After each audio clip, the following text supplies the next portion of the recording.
மனித குலத்தின் மாபெரும் மற்றும் மிக முக்கியமான விழுமியங்களில் ஒன்று பன்முகத்துவத்தின் மூலமாகவே ஒட்டுமொத்த மனித குலத்திற்கான முன்னேற்றத்தை அடைய முடியும் என்பதுதான். அதே வேளையில் ஒவ்வொரு இனத்திற்கும் உரியதான தனித்துவமான அடையாளங்களை விட்டுவிடாமல் பேணி காத்திடவும் விரும்புகிறது மனித இனம்.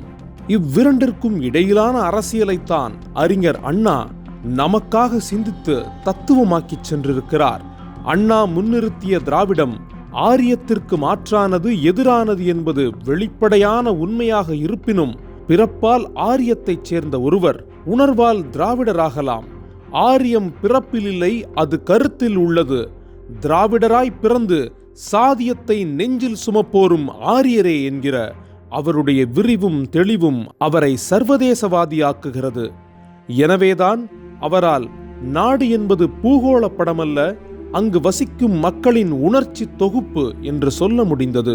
சமத்துவம் என்பது எல்லோரையும் சமமாக நடத்துவது அல்ல, எல்லோருக்கும் சம வாய்ப்பு அளிப்பது என்பதுதான் என்று இன்றும் அண்ணா வழியில் திராவிடமாக வாழ்ந்து கொண்டிருக்கின்றது.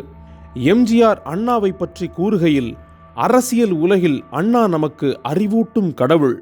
என்னுடைய வாழ்க்கையின் குறிக்கோள் என்றால் அது அண்ணா சுட்டிக்காட்டிய வழியில் நடந்து செல்வது, அண்ணாவின் குறிக்கோளுக்கு செயல் வடிவம் தருவது, நிறைவேற்றப்படாத அண்ணாவின் திட்டங்களை நிறைவேற்றுவது என்பதுதான் எனது குறிக்கோள் என்று சொன்னார்.